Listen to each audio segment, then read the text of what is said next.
5 County Stadium, and that's where Ngozi is live tonight. Ngozi, are they ready to play?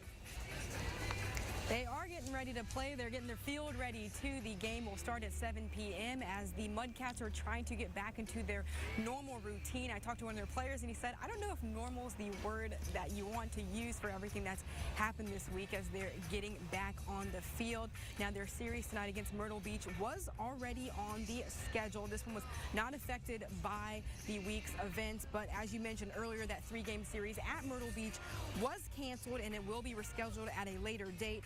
As for the players, the team did announce that 5 players are on the disabled list for tonight's game, and the organization could not comment further on whether the players listed as unavailable or due to that accident earlier this week. Now, I spoke with Mudcats outfielder Sean Godfrey about everything that's happened. He said that they're all just grateful that things weren't more serious. If you're out there on the field, if you're playing, then you got to be ready to go. It's back to business. The crash and stuff is still kind of ongoing. We're dealing with some nagging stuff, like injuries and stuff going on with that. But for the most part, everybody out there on the field is playing, is healthy, is ready to go. So our main focus right now is just trying to get back to baseball focus and focus on the field stuff right now.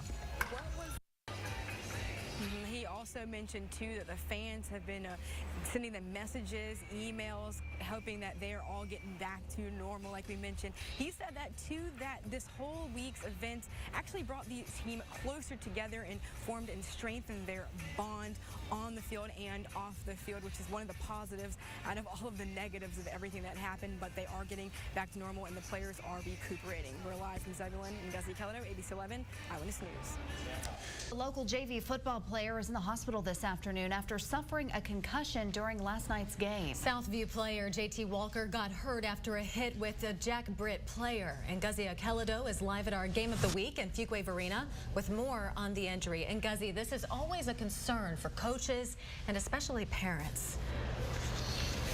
That's right, and that's why these coaches, they do these special heads-up training sessions in the off-season so that they can teach the players and that they can be educated for situations like these, but you never want to see them. We actually do have a few updates on Walker's condition. His parents did confirm that he did suffer a concussion stemming from that injury during last night's game versus Jack Britt. He is being treated by a neurologist at UNC hospitals in Chapel Hill and will undergo more tests today to evaluate his condition, but we've been told that his injury is not life-threatening.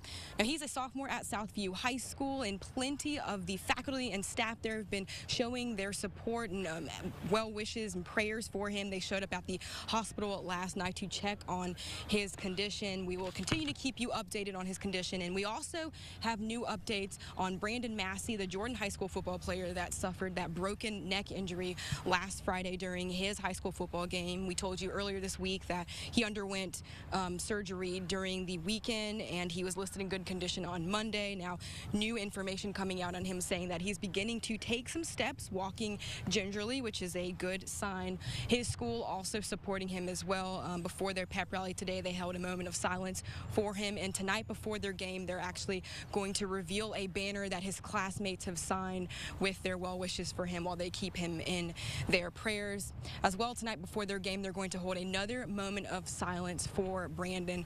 Now, his family has also been reaching out saying that they are very grateful for all of the support and people thinking of them, keeping him in their prayers. They said they're grateful for their Falcon family and their football family as well.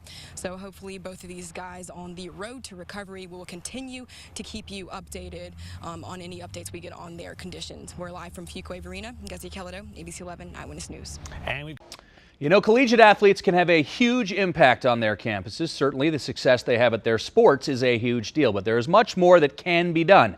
Many student athletes at Duke are trying to change our language, and Ngozi has the story. When she plays basketball, she exudes strength and physicality. But off the court, the power of one word can easily defeat Kendall Cooper. It meant so much to me because my brother, growing up, he was called it a lot. So I take offense to it. When somebody in your family is bullied for a speech impediment that they have, it takes to heart, you know. For her teammate Odara Cheatham, trash talk her all you want, but don't call her an Oreo. Ever since I've been growing up and hearing it, I just want to bring it to light and let people know that it's pretty offensive. Both players revealed said feelings in the powerful You Don't Say campaign at Duke University. Our athletics culture is really just inherent to the way we do things around here. So we felt that by featuring student athletes in the campaign, we could help the message carry even further. Some of them were just, feelings that people had, like, I just really don't like this word. I don't like what it means. Other athletes chose to do ones that were a little more personal. Social media helped spread the campaign's message to national outlets like BuzzFeed, but it's the impact at home that's made the difference. We call ourselves a family, like Duke Athletics is a family, and this sort of really made it feel like that and showed how everyone just kind of came together. It's also opened up a new discussion about how we as society view athletes off the field. They think oh, we're just here because we can run a mean 400 or throw a football.